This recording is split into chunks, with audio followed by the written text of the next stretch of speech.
On va revenir sur les années Chanzy. On va te demander de nous commenter deux images qu'on a retrouvées.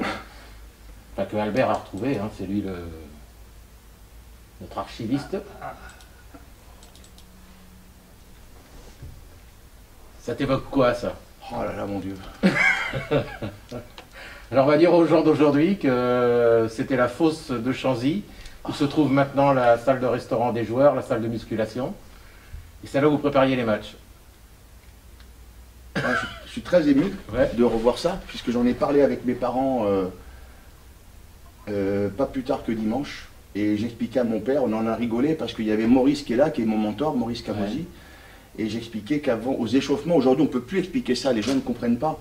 Mais on s'échauffait là pendant une demi-heure, devant nos supporters, ouais. Et Maurice nous haranguait, nous préparait. Et on faisait 3 montées de genoux, 2 coups d'épaule, et on était prêt pour jouer un match de 80 minutes. Et c'est une belle photo.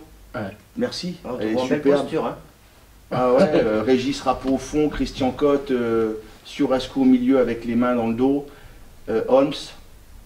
Voilà. Toi, Dodo. Moi qui suis Dodo, le premier sauteur. Ouais. Et Denis Blanchet, Éric Grosloup que je vois au fond. Ouais, ouais.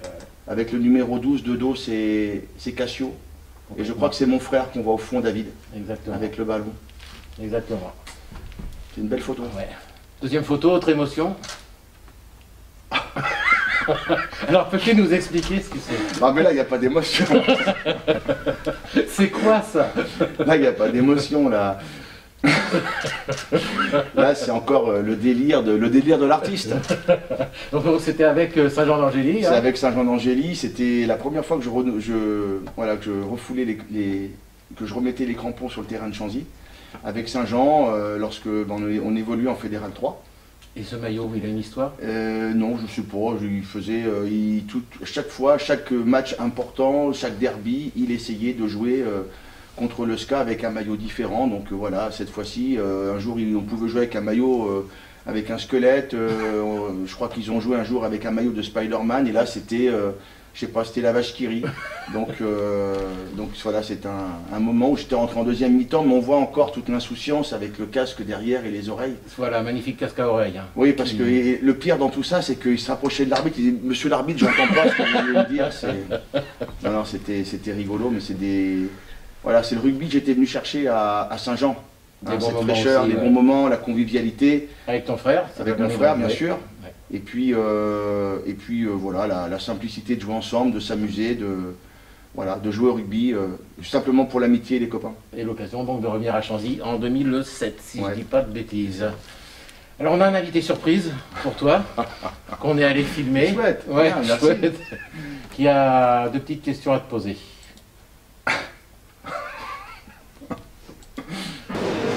Bonjour Monsieur Landreau, je ne sais pas si tu me reconnais, on a joué ensemble il y a une trentaine d'années à Chanzy.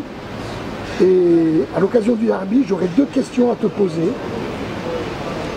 D'ailleurs, la première, c'est je voudrais que tu me racontes ce qui s'est passé un soir de 1991 au Clubhouse, quand on a coupé les cheveux au caméraman. Et ensuite, je voudrais que tu expliques à Karl Moose ce qui s'est passé un soir d'entraînement quand tu as joué avec sa voiture. On rentre dans les secrets quand même intimes de notre vie de groupe. On précise quand même, c'est... On précise rien. On précise rien, d'accord. Ouais. Donc pour l'histoire du caméraman, en fait, je ne suis pas à l'origine de ça, hein, pas du tout. Mais c'est vrai que notre caméraman avait les cheveux un peu longs, il avait les cheveux très courts en fait.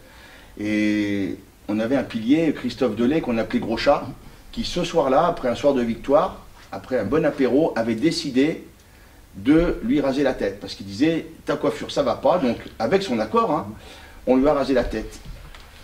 Mais comme il n'y avait plus de mousse à raser, Gros Chat a dit, on va faire une petite mixture à base de moutarde très forte de Dijon. Donc, on a dû s'y reprendre à plusieurs reprises, mais notre caméraman s'est laissé gentiment, et avec son accord, encore une fois, je le rappelle, c'était pas du harcèlement, s'est fait raser la tête à la moutarde de Dijon, ce qui s'était jamais qui s'est jamais vu, et qui ne se reproduira plus jamais, puisque voilà, ça a piqué un peu. Voilà. Bon, et la voiture de Karl Moose, c'est quoi? Alors la voiture de Karl Moose, c'est parce que Karl Moose c'était numéro 8, un gallois, était un gros coquin et arrêtait pas de faire des blagues. Donc on avait toujours une peau de banane dans nos chaussures, quelque chose comme ça. Et puis je ne sais pas ce qu'il a fait ce soir-là, il nous a fait une blague. Et malheureusement, lorsqu'il travaillait pour la communauté de communes d'Angoulême, il a laissé sa petite R5 avec les fenêtres ouvertes. Malheureusement pour lui, le jardinier de la ville d'Angoulême venait juste de tomber, de l'herbe bien fraîche. Et donc nous lui avons rempli avec quelques collègues, toute la voiture était remplie en fermant les fenêtres. Donc quand Karl a voulu retrouver sa voiture, il a fallu, quand il a ouvert les portes, il y avait, je sais pas moi, 300 kilos de pelouse qui étaient enfouis dans la voiture. Et il a dit bordel? Il a dit oh bordel. Voilà. Donc il a dû sortir tout le foin, monter dans sa voiture, et je pense qu'il n'a jamais pu enlever les brins d'herbe jusqu'au bout. Voilà, vidéo suivante du coup. Bon, j'espère que tu me reconnais 30 ans après. C'est Jérôme. Je voudrais juste te demander, est-ce que tu t'es entraîné pour le béni-bide après le match? Tu l'avais reconnu? Il y avait des signes quand même. Ouais. Est-ce que je me suis entraîné pour le béni-bide après match? Il est toujours en stock. D'accord. Mais la dernière fois que je l'ai chanté, c'était il y a bien longtemps, c'était à la fin de la saison, après une victoire contre Bourgoin. À Saint-Jean-d'Angély. À Saint-Jean-d'Angély. Et j'avais réussi à capter quelques images. images. Et malheureusement, non, depuis, j'ai pas pu le rechanter. S'il y avait pour nous une victoire, bien sûr, forcément, on essaierait de, voilà, j'essaierais de retrouver les paroles. Elles doivent être pas très très loin dans ma mémoire. Ça devrait aller.